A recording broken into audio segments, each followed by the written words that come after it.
While everyone is going gaga over the gifts received by Athiya Shetty and KL Rahul on their wedding, I was wondering कि इन सब gifts की वजह से उनकी जो income है वो कितनी बढ़ जाएगी और फिर उन्हें कितना सारा इनकम टैक्स देना पड़ेगा उन चीज़ों के लिए जो उन्होंने खुद ने खरीदी भी नहीं है।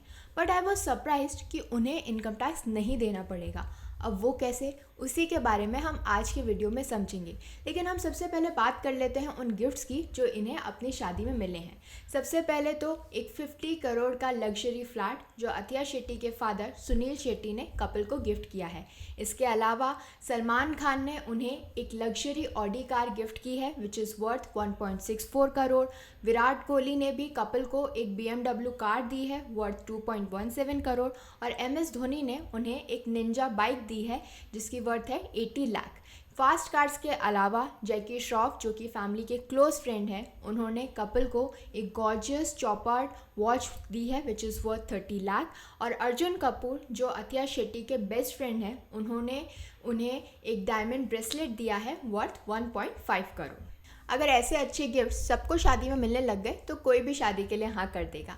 लेकिन इनकम टैक्स कैसे बचेगा वही हम समझते हैं। जब मैंने इसके बारे में पढ़ा तो मुझे पता चला section 56 sub clause 2 sub clause x of income tax act के बारे में, जो ये कहता है कि कपल्स को जो भी गिफ्ट उनकी वेडिंग पे मिलते हैं वो सारे के सारे एग्जेम्प्टेड होते हैं।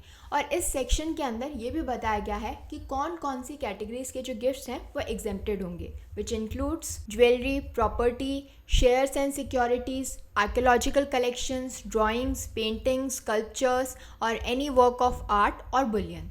सो ये सारी चीज़ें आप एक कपल को उनकी वेडिंग गिफ्ट के लिए दे सकते हो और इन सभी पर इनकम टैक्स एप्लीकेबल नहीं होगा।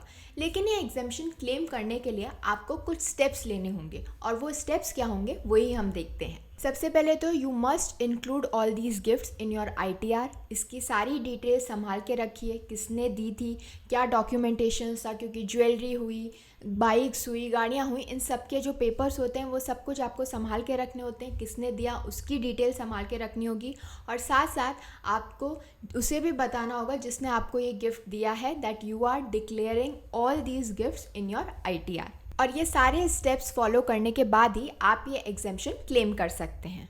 इंडिया के अंदर शादी के अंदर एक्सचेंज ऑफ गिफ्ट्स जो है एक बहुत ही कॉमन और ट्रेडिशनल प्रैक्टिस है। लेकिन एक चीज़ जो हमें ध्यान में रखनी है इस एग्जेम्पशन को क्लेम करने से पहले वो ये है कि सिर्फ वही गिफ्ट्स एग्जेम्प्टेड होंगे जो एक कपल को उनकी शादी के दिन मिले हैं। इसके अलावा अगर लड़के वाले ने लड़कियों वालों को कुछ दिया है या लड़की वालों ने लड़के वालों को कुछ दिया है, ये सारे गिफ्ट्स एग्जेम्प्टेड नहीं होंगे। यानी अगर आप रिलेटिव्स को गिफ्ट्स दे रहे हो तो वो एग्जेम्पशन कैटेगरी में नहीं आएंगे। साथ साथ शादी से पहले की जो सेरेमनीज़ होती हैं जैसे इंगेजमेंट, तिलक या हर ट्रेडिशन की अपने सेरेमनीज़ होती हैं, उन सेरेमनीज़ के अंदर अगर कोई भी गिफ्ट जो है लड़की को या लड़की को दिया गया है, ब्राइड को या ब्राइड ग्रूम को दिया गया है, तो वो भी इस एग्जेम्पशन के अंदर नहीं आएंगे। वो इसीलिए क्योंकि उस सेरेमनी तक वो लड़की, वो दुल्हन, होने वाली दुल्हन या होने वाला जो दूल्हा था वो आपकी फैमिली का पार्ट नहीं बने थे और इसीलिए वो एग्जेम्पशन कैटेगरी में नहीं आएगा। उसके लिए ब्राइड या ब्राइड ग्रूम को जो है टैक्स देना पड़ेगा। तो एग्जेम्पशन क्लेम करने से पहले ये चीज़ें आपको ध्यान में रखनी होगी। सिर्फ वेडिंग होने के बाद वेडिंग का जो गिफ्ट होता है वो ही एग्जेम्प्टेड होता है। अब अगर हम बात करें normal provisions in regard to gift कि अगर आपने रिलेटिव को दिया है या शादी की जो पहले की सेरेमनीज़ होती हैं उसमें दिया है या इन जनरल किसी को कोई भी गिफ्ट दिया है, तो उस पर कैसे टैक्सेशन एप्लीकेबल होता है वही हम समझते हैं। You will be surprise to know that एक टाइम ऐसा था कि ना तो गिफ्ट देने वाले पे और ना ही लेने वाले पे कोई भी टैक्स एप्लीकेबल था। जो गिफ्ट जैसी चीज़ थी वो एग्जेम्प्टेड थी किसी भी तरीके के टैक्स से। But this lacuna was grossly misused and it forced the government to bring in provisions to tax the gifts in the hands of the recipient in case the aggregate of all the gifts during a year exceeds certain threshold limit. और इस समय ये जो threshold limit है it is 50,000 rupees. इसका मतलब ये है कि पूरे साल भर के अंदर अगर आपके पास 50,000 से कम के गिफ्ट्स आते हैं तो उन पे टैक्स नहीं लगेगा। लेकिन अगर जो आपके गिफ्ट्स की जो टोटल गिफ्ट्स की जो वैल्यू है वो 50,000 से ज़्यादा की है तो उस पर आपको टैक्स देना पड़ेगा। Recently I came across a bill जहाँ पे गवर्नमेंट के पास ये पावर होगी कि एक शादी के अंदर कितनी डिशेस सर्व की जाएंगी, कितने गेस्ट आ सकते हैं, कितना खर्चा किया जा सकता है, उस पर कैप लगा दी जाएगी।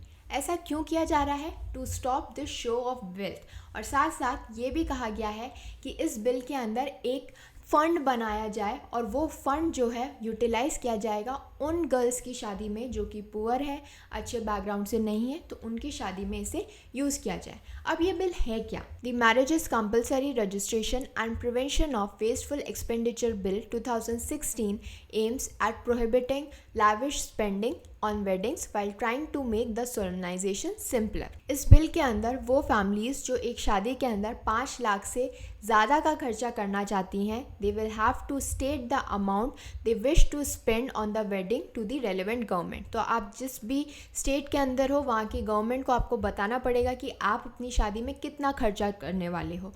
And through this assistance, the marriage of girls from poor families shall be funded। सो वो फैमिलीज़ जो मैरिज सेरेमनी के अंदर 5 लाख से ज़्यादा का खर्चा कर रही हैं, they will have to contribute 10% of the amount spend to the weddings of girls who come from poor families. ये जो बिल है it was implemented by a member of parliament of the Congress Ranjit Ranjan. दो ये बिल अभी act नहीं बना है, लागू नहीं हुआ है, लेकिन शायद इसके इनैक्टमेंट के बाद ये जो शो ऑफ वेल्थ होता है शादियों के अंदर वो बंद हो जाए, या फिर अगर होता भी है तो this can help those girls जो कि पुअर फैमिली से हैं, उस बैकग्राउंड से हैं जहाँ पे उतने लेवल की भी शादियाँ नहीं हो सकती, तो उन्हें हेल्प मिल सके। I hope this information was helpful to all of you. Please do like, share and subscribe to my channel. Thank you.